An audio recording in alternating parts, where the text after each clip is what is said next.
Bien-aimés, que Dieu vous bénisse. J'espère que vous allez bien. Je dis bonjour à tout le monde. Je voudrais partager avec vous une petite exhortation dans Genèse chapitre 18. Dans ce chapitre, Dieu a décidé de faire quelque chose et il a mis son serviteur Abraham au courant de ce qu'il veut faire. En fait, Dieu voyant que les hommes de Sodome et Gomorrhe travaillaient la main dans la main avec le diable, c'est-à-dire ils étaient carrément dans l'abomination, dans tout ce que Dieu déteste, Dieu a décidé de détruire cette population-là parce qu'ils aimaient le péché.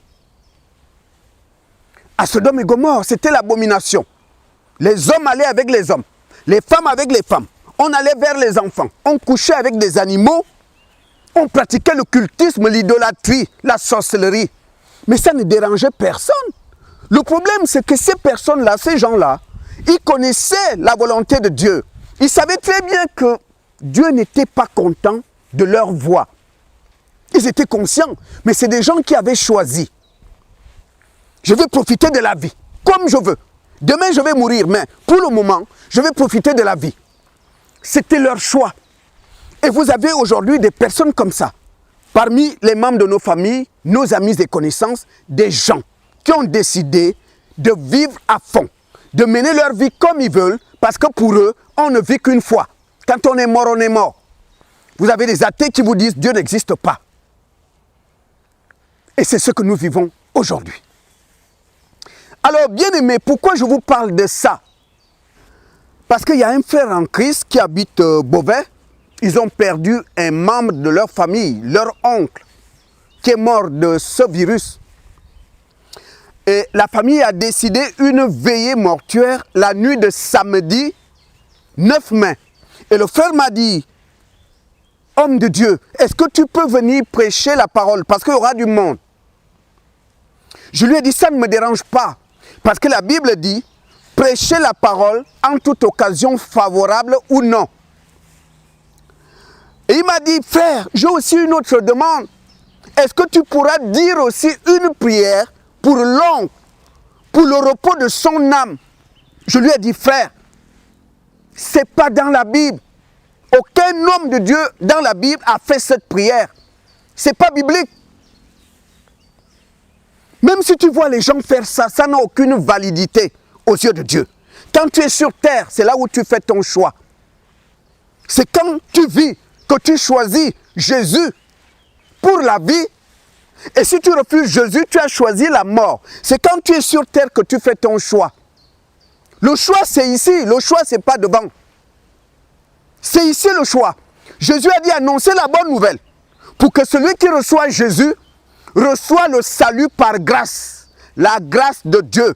Source de salut pour tous les hommes. C'est simple le salut. Mais si la personne refuse Jésus ici, si la personne n'a pas le temps pour Jésus, la personne a le temps pour son travail, pour ses affaires. J'ai un beau-frère. Quand ma soeur va faire des courses en ville, monsieur doit être là à côté parce qu'il surveille sa femme. Si quelqu'un va draguer, mais tu ne le verras pas lire la Bible ni aller à l'église. Là, il n'a pas le temps. Mais quand il s'agit de surveiller ma soeur, là, il a le temps. Prêchons la parole de Dieu à nos parents, tant qu'ils sont encore vivants. Il faut qu'ils reçoivent Jésus, quand ils sont encore vivants. C'est quand tu es encore vivant que tu fais ton choix. Le choix, ce n'est pas devant. Le choix, c'est maintenant. Il est la lumière du monde. Il est la vérité, le chemin et la vie. Et c'est pourquoi tu dois le recevoir. Parce que c'est lui qui se sacrifie à la croix pour tes péchés. La Bible dit que la grâce, le salut est par grâce et cette grâce par son sang à la croix. C'est lui qui s'est sacrifié pour que tu aies le salut par grâce. La Bible dit, la grâce de Dieu, source de salut pour tous les hommes. La Bible dit bien tous les hommes. Tous les hommes, la grâce de Dieu s'obtient par Jésus, en Jésus-Christ, parce que son sang a coulé pour tes péchés. Le salut, c'est facile. Donner sa vie à Jésus, ça ne coûte pas de l'argent. Tu payes le droit d'entrer dans une salle de cinéma.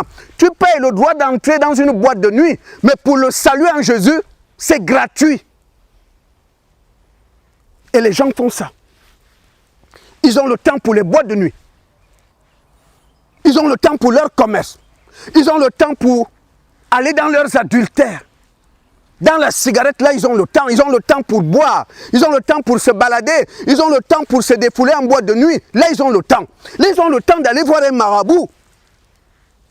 Là, ils ont le temps. Ils ont le temps d'aller laver les crânes de leurs parents. Là, ils ont le temps. Ils ont le temps de croire aux esprits des morts. Ils ont le temps d'aller invoquer les sirènes des eaux. Ils ont le temps. Mais pour donner ton cœur à Jésus, ça c'est tout un problème. Exactement comme les hommes de Sodome et Gomorrhe. Ils connaissaient la volonté de Dieu. Mais c'est des gens qui s'étaient dit, nous, on veut mener notre vie à fond. On veut vivre dans les plaisirs du monde. Dieu n'existe pas. J'ai un collègue de travail. Quand tu veux lui parler de Jésus, moi je suis protestant. Dans notre famille, tout le monde est protestant. Mais ce monsieur, bâton de cigarette sur bâton de cigarette, il peut finir un paquet de cigarettes par jour. Il est à fond dans l'alcool, il est marié, des enfants, mais il trompe sa femme avec plusieurs copines. Mais il va te dire, moi je suis protestant. Mais vous avez des gens comme ça. Jean-Baptiste, quand les gens venaient vers lui dans le Jourdain, Jean-Baptiste a dit, répentez-vous. Le salut, ce n'est pas parce que tu es membre d'une religion. Le salut va avec la repentance. Jésus a dit, si vous ne vous repentez pas, vous allez mourir dans vos péchés. Vous avez des gens, ils ont le temps pour aller dans les boîtes de nuit. Ils ont le temps pour aller dans les soirées dansantes, dans l'alcool, de boire, de regarder un film. Ils ont le temps d'aller voir un match de foot, mais ils n'ont pas 5 minutes à consacrer à Dieu. Et quand tu vas mourir, les gens peuvent faire tous les messes de requiem du monde, ça ne donnera rien. Abraham a prié pour que les âmes, les gens de Sodome et Gomorrhe, pour que Dieu ne les frappe pas, mais Dieu a frappé. Parce que ces gens avaient fait leur choix. Ils avaient décidé de vivre dans le péché. Ils avaient décidé de vivre loin de Dieu. De faire tout ce que Dieu déteste. L'homosexualité. Ils couchaient parfois avec des animaux. Des hommes couchaient avec des enfants. Ils étaient dans la sorcellerie, dans des pratiques occultes. Ils vivaient comme ils voulaient. Mais après la mort, tu vas rendre compte à Dieu. J'ai essayé de fouiller dans la culture juive. J'ai fait des recherches dans les traditions et coutumes des Juifs pour connaître un peu cette histoire de prière pour les morts. Parce que les Juifs aussi le font. Et dans mes recherches, j'ai trouvé qu'en l'an 135, il y avait un rabbin à cette époque. Ce monsieur s'appelait Rabbi Akiva. Monsieur Akiva, un rabbin, il raconte qu'un jour, alors qu'il se baladait, il voit quelqu'un venir vers lui. Un homme qui portait un fardeau lourd. Le rabbin a pitié, parce que ça pesait, c'était lourd. Et le rabbin lui dit, monsieur, vous revenez d'où? Mais c'est lourd le fardeau. Le monsieur lui dit, je suis quelqu'un qui est mort. Moi aussi je vivais sur cette terre. Mais je suis mort depuis longtemps, j'ai été enterré. Je suis au purgatoire. Et le fardeau que tu vois là, c'est ce que je dois porter tous les jours. C'est ma punition. Je suis au purgatoire. Le rabbin est touché. Et le rabbin lui dit, mais quand tu vivais sur cette terre, est-ce que tu avais une femme et des enfants? Oui, monsieur a donné le nom de la femme et des enfants. Après, ils se sont séparés. Le rabbin est parti faire des recherches et il a retrouvé la famille. Lorsque le rabbin arrive, il a dit à la femme, à la veuve, madame, j'ai rencontré ton mari. La femme sursaute, mon mari? Mais mon mari est mort depuis des années. Je l'ai vu, madame, je l'ai vu. J'ai vu ton mari. Il souffre. Il m'a dit qu'il est au purgatoire. J'ai vu ton mari, madame.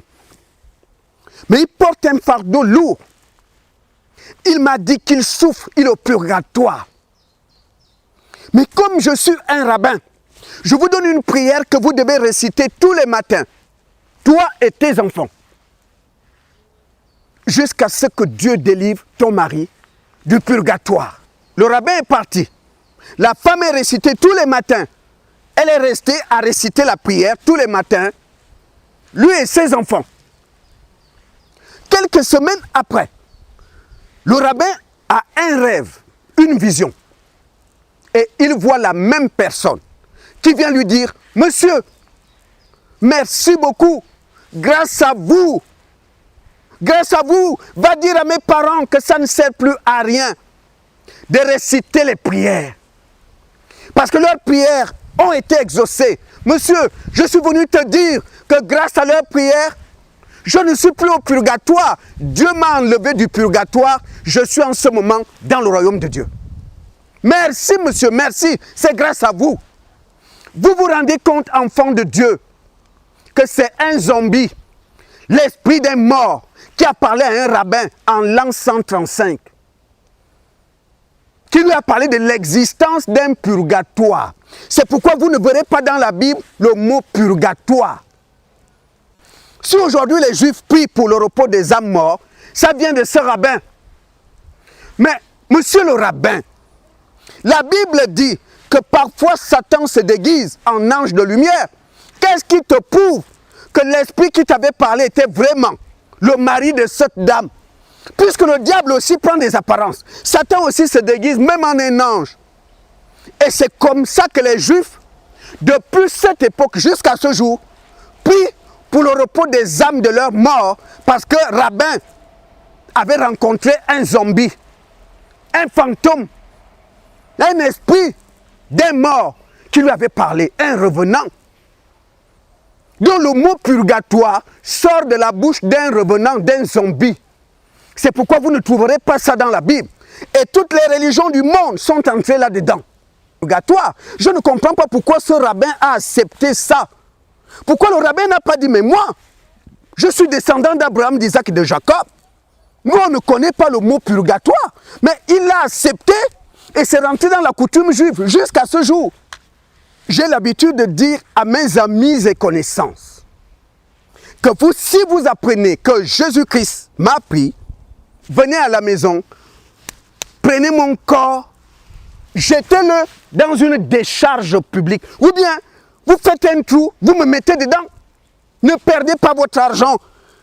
Beau costume, cravate, chaussures, un cercueil qui coûte de l'argent. Pourquoi? Parce que ça, c'est le corps. Ça retourne à la poussière.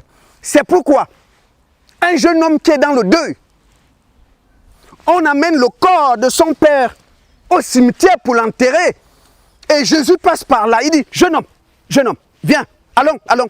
Le jeune homme lui dit, Seigneur, le cercueil là, c'est mon papa. Je veux juste assister à son enterrement. Et je viendrai, je te suivrai. Jésus lui dit, laisse tomber. Laisse les morts enterrer leurs morts. Viens. Ne perds pas ton temps avec ça. C'est Jésus qui parle. Quand ton parent est encore vivant, ne mets pas ta confiance dans les messes de requiem. Demande à ton parent de recevoir Jésus. C'est le seul chemin. C'est le seul intermédiaire entre nous et Dieu. Et personne ne peut aller à Dieu autrement que par lui. Que par lui. Celui qui refuse Jésus a refusé la vie. Il n'y a pas deux chemins. Il est le seul chemin. Il n'y a pas deux vérités. Il est la seule vérité. Il n'y a pas deux vies. Il est la seule vie. C'est maintenant le jour du salut. C'est pendant que tu es encore sur terre que tu dois choisir le paradis et l'enfer. C'est ton choix. Dieu te regarde. Mais tu as le temps pour les choses du monde. Tu n'as pas le temps pour les choses de Dieu. Tu as le temps pour ton commerce. Tu as le temps, oui, pour aller voir le marabout, tu as le temps. Tu peux regarder un match de foot de 90 minutes, tu as le temps. Tu as le temps d'aller au cinéma. Tu as le temps d'aller dans les soirées, là tu as le temps. Et quand on t'amène à l'église, tu passes ton temps à regarder l'heure. Ça va finir à quelle heure? Hein? Ça fait longtemps là. Hein? Votre église là, ça finit à quelle heure? Ça va prendre fin quand?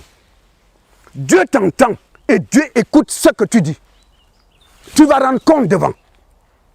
Je vous ai parlé de cette femme, une Suédoise. Elle a écrit un livre, c'est une femme athée. Elle avait fait l'accident de voiture et s'est retrouvée dans le coma. Et pendant qu'elle était au coma à l'hôpital, Dieu dans sa grâce lui a accordé le privilège de voir certaines choses dans l'au-delà. Et elle raconte qu'on l'a amenée dans une grande salle. On lui a dit qu'après la mort d'un homme, il passe par ici parce que c'est ici que tu seras jugé. On va étaler sur le grand écran toute ta vie, tout ce que tu as fait sur terre, tout ce que tu faisais en cachette et en public, tout sera déballé sur le grand écran. Mon frère, ma soeur, tu te dis personne ne me voit, mais Dieu te voit quand tu fais tes trucs là en cachette. Tu es filmé, tout est enregistré. Et quand tu vas arriver de l'autre côté, toute ta vie sera étalée sur le grand écran. C'est la raison pour laquelle nous devons donner nos vies à Jésus. Parce que si tu ne veux pas que ta honte soit étalée là-bas, donne ta vie à Jésus. Parce que c'est Jésus seul qui peut effacer tes péchés. C'est lui qui peut les effacer. Mais si tu ne donnes pas ta vie à Jésus, tout ce que tu as fait en cachette et devant les gens seront étalés devant sur le grand écran. Et tout le monde verra ta vie. Tout ce que tu faisais en cachette sera nu. C'est pourquoi Jésus a dit, il n'y a rien de caché. Tu ne seras dévoilé. Tout ce que tu fais ici, tu te dis, personne ne me voit. Personne ne me voit. Mais tu es filmé. Et quand tu arriveras de l'autre côté, tout le monde verra ta vie défiler sur l'écran. Du jour de ta naissance jusqu'au jour de ta mort. C'est grave. C'est quand tu donnes ta vie à Jésus que Jésus peut effacer tes péchés. C'est lui qui peut les effacer, mais à condition de lui donner ton cœur. Ne faites pas comme les hommes de Sodome et Gomorrhe. Ils ont dit on ne veut pas de Dieu. On est né, un jour on va mourir, on profite de la vie. On profite des femmes, des hommes, de l'alcool, de la cigarette, des boîtes de nuit. On vit à fond. Parce qu'après la mort, il n'y a plus rien. C'était ça le raisonnement de Sodome et Gomorrhe. Donc ne commettez pas cette erreur, frères et sœurs en Christ. N'attends pas la mort de ton parent pour proposer une messe de requiem. Parle de Jésus à ton parent pendant qu'il est encore vivant. Parce que sinon, c'est trop tard. Après la mort, c'est le jugement. Écoutez, si vraiment, je prends aujourd'hui une décision. Jésus, je mets ça de côté, je vais mener ma vie comme je veux. Demain, la mort te frappe. Et puis la famille va venir dire, oh Jésus, pardonne-le, ouvre-lui le paradis. Mais tous les hommes de la terre allaient être sauvés si c'était comme ça. Bien-aimés, pendant que nos parents sont encore vivants, on doit juste leur parler de Jésus. Aujourd'hui, tout le monde se cache derrière un masque parce qu'on craint la mort, parce que le corona est en train de tuer. Mais il n'y a pas que le corona qui tue. Le corona peut ne pas te tuer. Mais dans les mois à venir, ce serait une voiture ou une balle perdue ou quelqu'un qui va t'agresser. La mort tourne. Personne ne connaît ni le jour ni l'heure. Oui, tu peux te protéger du corona. Tu ne veux pas mourir. C'est normal. Mais il n'y a pas que le corona qui tue. Tu pourras mourir demain d'accident de voiture ou quelqu'un peut t'agresser. Le plus important, c'est de donner ta vie à Jésus. Parce que tu ne connais pas ton jour. C'est pourquoi la Bible dit, prépare-toi à la rencontre de ton Dieu. Tu dois être prêt 24 heures sur 24. C'est simple. Il suffit de donner ta vie à Jésus. C'est tout ce qu'il te demande. Quand tu vas au cinéma, tu payes. Quand tu vas en boîte de nuit, tu payes le droit d'entrée. Mais le salut, c'est gratuit. Tu ne payes rien. Il te donne la vie gratuitement. Tu n'as pas un centime à dépenser. Pourquoi tu tournes en rond? Ça te coûte quoi de donner ton cœur à Jésus? Ça te coûte quoi? Ça te coûte quoi? Et quand la mort va te frapper demain, et puis on viendra faire les messes de requiem, ça n'a aucune validité aux yeux de Dieu. Rien du tout, ça ne sert à rien. Parce que quand tu étais vivant, Dieu a vu ton choix. Tu as choisi de croire en lui ou ne pas croire en lui. Mais une fois que tu es mort, tu es mort. On ne peut plus rien. Parce que c'est de ton vivant qu'il fallait se donner à Dieu. Mais ce n'est pas ton problème.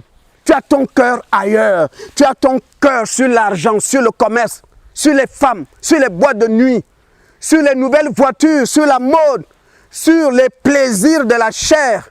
Dieu n'a pas de place dans ton cœur. Qui que tu sois, Jésus-Christ est devant toi maintenant. Il suffit de lui dire, entre dans mon cœur et ton paradis est assuré. Il est le chemin, la vérité et la vie. Nul ne peut aller à Dieu autrement que par lui seul. Par lui seul. Mais si tu ne le fais pas, tant pis pour toi. Car il a dit, annoncez la bonne nouvelle à toute la création. Et dans l'évangile de Jean, au chapitre 12, il a dit, c'est pas moi qui vous jugera là-bas demain. Dans l'au-delà, c'est la parole que vous avez entendue. Donc la volonté de Dieu, que la parole soit prêchée. Et quand la parole est prêchée, tu as entendu la parole, tu as été filmé, enregistré, le jour où tu as reçu la parole. Et quand tu arriveras de l'autre côté, tout sera étalé sur le grand écran. Et tu ne pourras pas dire à Dieu, on ne m'avait pas parlé de Jésus. Que Dieu vous bénisse.